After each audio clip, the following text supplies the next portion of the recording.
In this video, we're going to check out this 6-inch car multimedia player. I got this off of TEMU for $47. If you're wondering why anybody wants a 6-inch car player that's the same size as a phone, well, sometimes you just want to have something convenient that you can put away when you leave your car. This one says it has all the usual stuff, like obviously a touchscreen, cigarette lighter, power adapter, wireless CarPlay, wireless Android Auto, but it also says it has ADAS, which stands for Advanced Driver Assistance System. We'll check that out.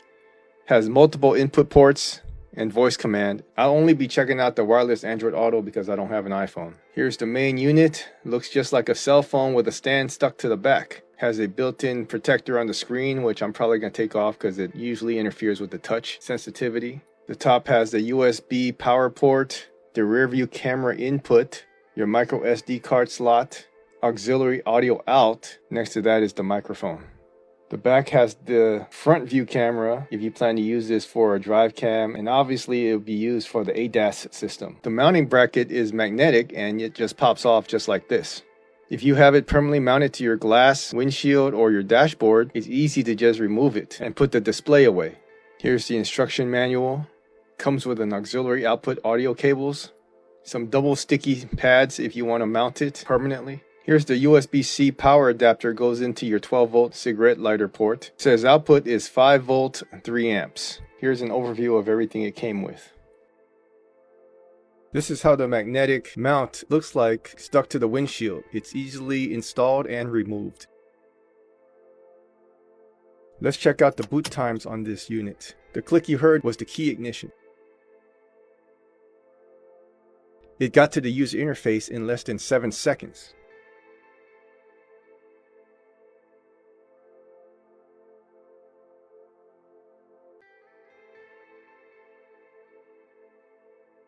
Continuing on to Android Auto, it became usable in less than 25 seconds. Boot time and connection time isn't too bad, but it's not as fast as the BQCC units I've tested before. Now let's check out the ADAS system. It didn't come with the rear view camera, but I was able to install the 4-pin 2.5mm backup camera from a digital rear view mirror I had laying around. It worked fine. These are going on eBay for about $15 to $20 depending on the seller. But if you don't install one, you can just use the front camera. Here's how it looks like from the front view. You can see that it's identifying cars and it tells you how far they are approximately from your car. There's a red circle around the car directly in front. When you're actually driving, it tracks all the moving cars around you, or most of them, as best as possible. I did notice though it did not identify the motorcyclist. As you see here, it went by me on my right side. The only notifications that it alerts you of as far as the driver assistance is that you're getting close to the car in front. You can hear it says attention to the front car. Attention to the front car. There's also a lane departure warning. It will give you this alert. The lane departure. I don't know how useful this is on a daily use case. It seems like a neat thing to just check out, and luckily you can just turn this off and use it as a drive cam. Swiping over to the left brings you your rear view camera, and as you can see there's no ADAS sensors for this view, but the audible alerts still come through. The lane departure. You can swipe it again to get a split window view, but in this view you don't have any ADAS tracking visible for the front. The lane departure.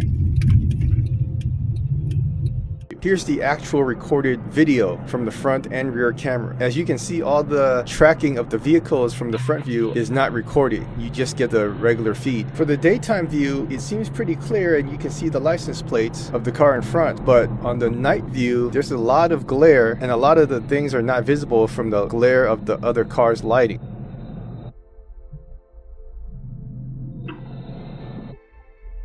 Next, let's check out how well it functions. On a sunny day, the display is not bright enough to be clearly visible. You can make it out, but it's not ideal if the sun is directly shining into your car. And because the screen is only a 6-incher, the icons are on the smaller side. It was a bit hard to get the screen to react to touches, and you have to hit it exactly right. Navigate to Cache Creek Casino. Sure, Cache Creek Casino Resort. Here's a test of the mic's quality as I record myself a voicemail.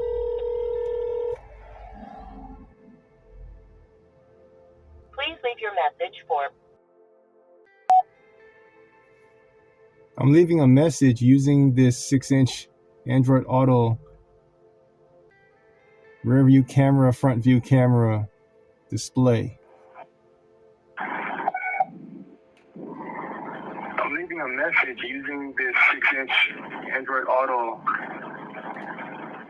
rear view camera, front view camera display. That sounds a bit muffled, but understandable. As for the interface, while in Android Auto mode, you have the typical floating button.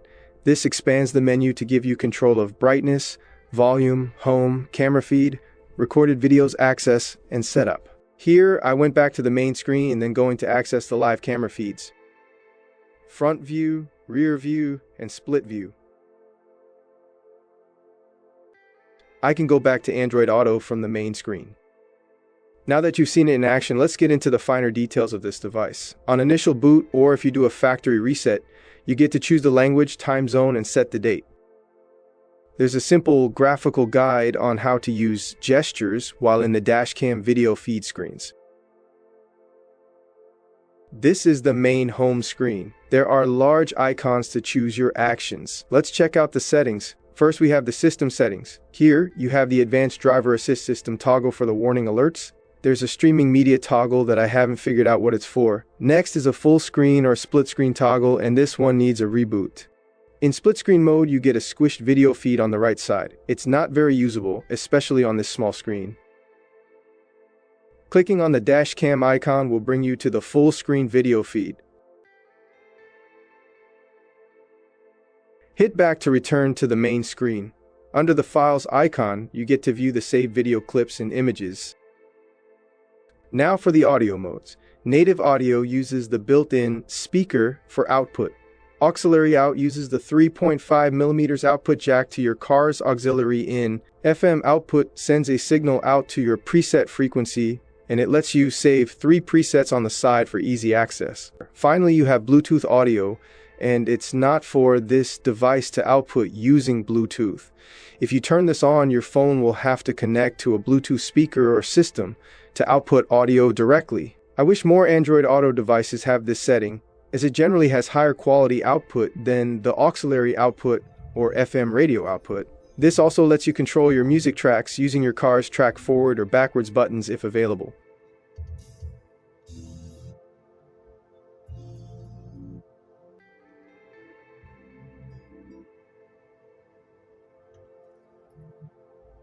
Connecting to Android Auto is basically the same as other devices. You simply pair it via Bluetooth to its assigned name. Let's finish up the other system settings. Phone link toggles between Android Auto or Mirrorcast mode, which lets you mirror your phone. It's really useless in this case as this device is pretty much the same size as your phone, so why have it mirror it? The screen sleep lets you set a timer to turn the screen off. I find this unnecessary as in a car environment there is no need to turn the screen off. It only adds an extra step if you need to wake it again.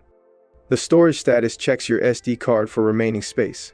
Next to that is your language setting, your clock adjust, and your driving position, which they call driving habit. Back out to the settings main screen, the next icon is the video settings. Here, you get to choose your recording resolution, up to 4K for the front camera. Next is the length of time before the system creates a new file. You can toggle between H.265 or H.264 video format. There's a time-lapse setting, but I don't think this works for this device. This feature on drive cams requires the power to be provided to the device while the car is off, and it records limited frames per second. However, this device is powered by a USB-C, so there is no way for it to determine when the car is on or off. The rear cam reverse toggle will change the screen to show the rear camera if a reverse signal is detected, given you have it hooked up properly.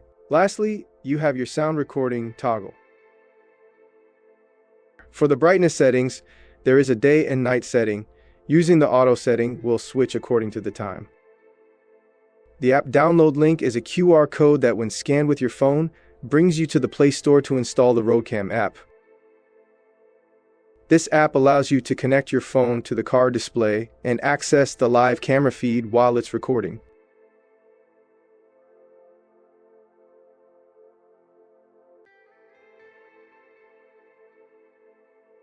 If you stop the recording, you can access the saved recordings. This is handy if you want to get to some videos using your phone instead.